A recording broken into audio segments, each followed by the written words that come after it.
আল্লাহ পাক বলতেছেন ফামান ইয়ামাল মিসকাল যাররাতিন খায়রান ইয়ারা ওয়া মান ইয়ামাল মিসকাল যাররাতিন শাররান ইয়ারা।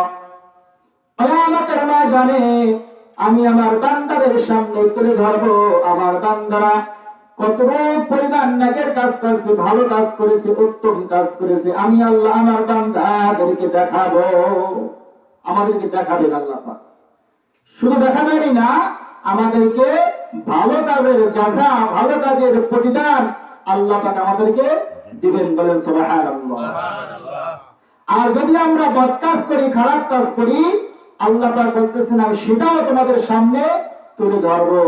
বলেন খারাপ কাজ যদি আমার আপনার সামনে তুলে ধরা হয়, লজ্জায় সেদিন কথা বলার সুযোগ পাবো? বলেন পাবো না। তো আমরা চাই আল্লাহ পাক আমাদের সামনে যেন খারাপ কাজগুলো তুলে না ধরেন, ভালো ভালো কাজগুলো যদি আল্লাহ পাক আমার আপনার সামনে তুলে ধরেন, তাহলে আমার আপনার জীবনটা হবে সোনায় সোহাগা, আমি আপনি ধন্য হয়ে যাব। এই আল্লাহ সময়কে উদ্দেশ্য করে একটি সূরা নাযিল করেছেন। দেখেন আল্লাহ পাক সময়কে কত গুরুত্ব দিয়েছেন। আল্লাহ পাক বলতেছেন ওয়াল আসর ইন্নাল ইনসানা লাফি খুসর ইল্লাল্লাযীনা আমানু ওয়া আমিলুস সালিহাতি ওয়া তাওয়াসাউ বিল হক ওয়া তাওয়াসাউ বিস সবর। আল্লাহ পাক বলতেছেন সময়ের কসম, আসরের কসম, নিশ্চয় নিশ্চয় তোমরা সবাই ক্ষতির মধ্যে আছো, ধ্বংসের মধ্যে আছো। ইল্লাল্লাযীনা আমানু, কেবলমাত্র যারা ঈমানদার, যারা সত্যবাদী, যারা মুত্তাকিন, তারা বাদে। কারা বাদে বলেন? যারা সত্যবাদী, যারা মুত্তাকিন, যারা ঈমানদার, তারা ব্যতীত সবাইকে আছে ক্ষতির মধ্যে আছে, ধ্বংসের মধ্যে আছে। এবং যারা হকের উপর আছে, হক বলতে সত্যের উপর যারা অটল আছে, তারা হলো কামিয়াবি, তারা সাকসেসফুল। এবং যারা বিপদে আপদে সব সময়ের জন্য আল্লাহ পাকের উপরে সবর করে, ধৈর্য ধারণ করে, তারা এই দুনিয়াতে সাফল্য, তারা কখনো ধ্বংস হবে না। তো আল্লাহ পাক সময়ের যে কসমটা খাইলেন, আল্লাহ পাক অনেক কিছুই এই পৃথিবীর জমিনে ছিল, কিন্তু কোন কিছুর কসম খান নাই। আল্লাহ পাক সময়ের শপথ করে বলতেছে যে সময়ের শপথ, তার মানে আল্লাহর কাছে সময়ের দাম আছে না নাই? বলে এই যে আমরা দুনিয়ার সব কাজকর্ম ছেড়ে দিয়ে আমরা যে এই যে একটা দিনই মজলিসে বসতে পেরেছি, বসেছি, এই সময়টুকু আল্লাহ পাক আমার আপনার জীবন থেকে হিসাব নিবে না। যে সময়টুকুর হিসাব নিবেন না, মনে রাখবেন যে ওই সময়টুকুর ওসিলায় আমি আপনি কিয়ামতের ময়দানে পার পেয়ে যাব। রমজান মাসে আমার আপনার জীবনে যতগুলো টাকা খরচ হয়, আল্লাহ পাক এই টাকাগুলোর হিসাব নেন না। রমজান মাসে আমার আপনার জীবনে যে সময়টুকু নষ্ট হয়, এই সময়টুকুর হিসাব আল্লাহ পাক আমার আপনার থেকে নিবেন না। তার মানে এই সময়টুকুর ওসিলা করে আল্লাহ পাক আমাকে আপনাকে জান্নাত দান করবে। বলেন সুবহানাল্লাহ।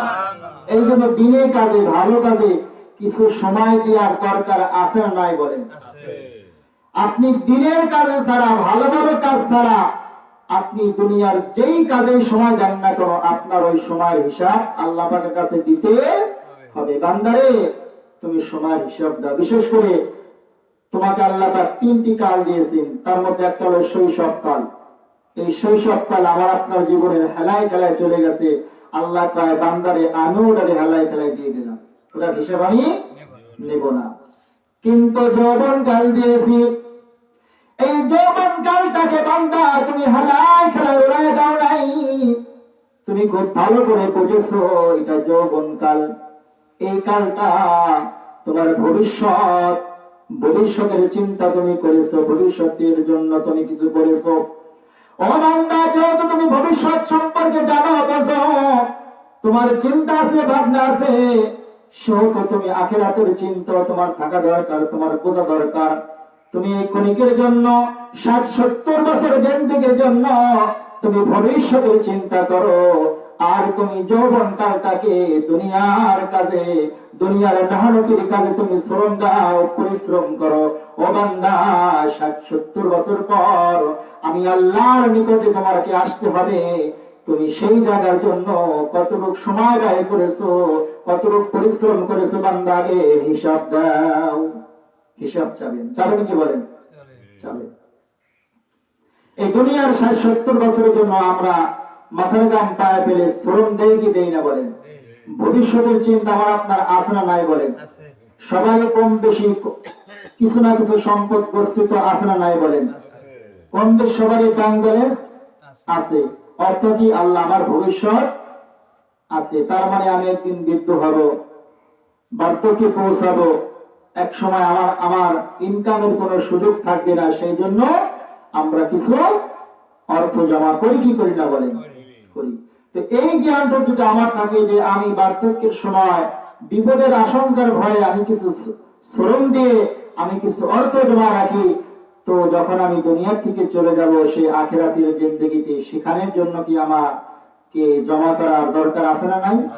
আছে। এই জন্যই তো আল্লাহ রাসূল বলেছেন, আদ-দুনিয়া মাজরাতুল আখিরা, দুনিয়াটা হলো আখিরাতের বাজার। এখান থেকে যে যত ভালো বাজার করবে, কিয়ামতের ময়দানে সে তত আরামায়েশ করবে। ভালো বাজার যদি বাজার থেকে ক্রয় করে বাড়ি আনেন, মহিলারাও খুশি, ছেলেমেয়েরাও খুশি। ও আল্লাহ, আমার আব্বা আজকে গরুর গোশত আনছে, ভালো গরুর গোশত আনছে, বড় একটা মাছ আছে, ওরে আল্লাহ, কত খুশি হয় না? যখন আপনি ভালো বাজার করে বাড়িতে আসেন সবাই খুশি, আর মন্দ বাজার করে বাড়িতে আনলে সন্তান বাজার, স্ত্রী বাজার, ছেলে বাজার, মেয়ে বাজার, গোষ্ঠী শুদ্ধ বাজার হয় কি হয় না বলেন? তো আপনি দুনিয়ার এই হিসাব থেকে একটু হিসাব মিলাই দেখেন, দুনিয়াতে একটু খারাপ বাজার করলে আপনার স্ত্রীর দিকে তাকান যায় না, আপনার ছেলে মেয়েদের দিকে তাকান যায় না, আপনার পরিবারের জন্য তাকান যায় না। তারা বলে, কি বাজার করেছো, এগুলো খাওয়া যায় নাকি?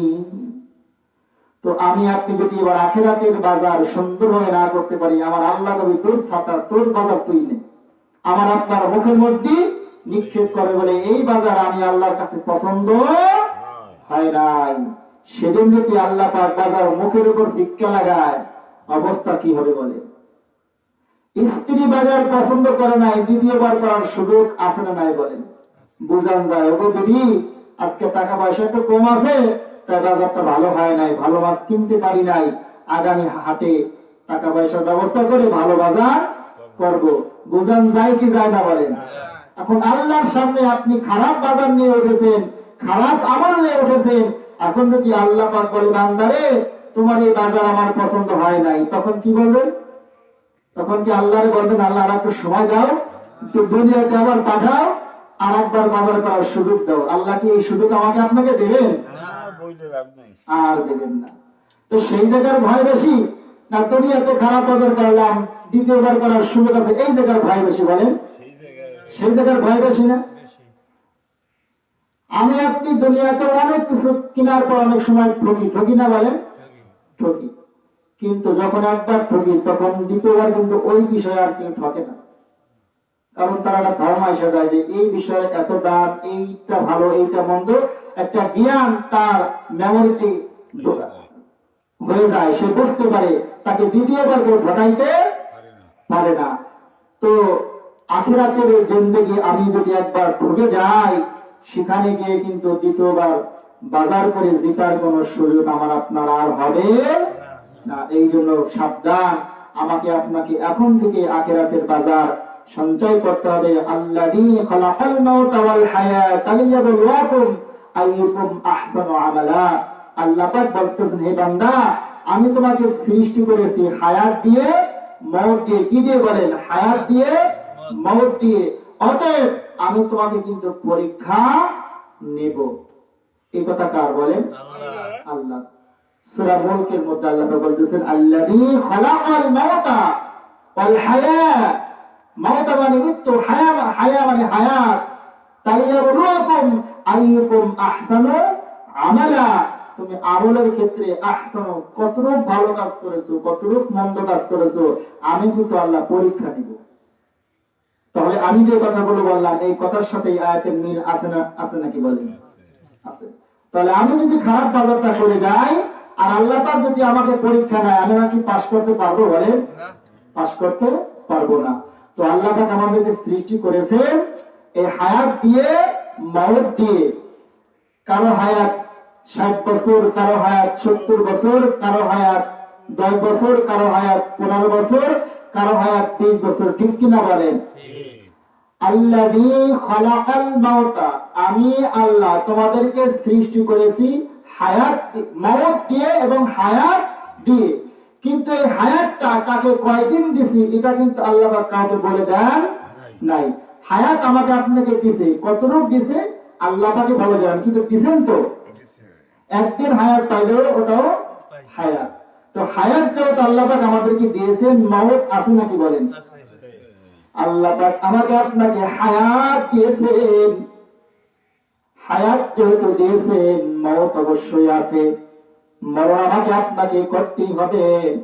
এই জন্য তো আল্লাহ পাক বলতেছেন কুল্লু নাফসিন যায়িকাতুল মাউত, তোমাদের সকলকে মৃত্যুর স্বাদ, মৃত্যুর পেয়ালা গ্রহণ করতে হবে। মৃত্যুর হাত থেকে তোমরা কেউ রেহাই পাবা না।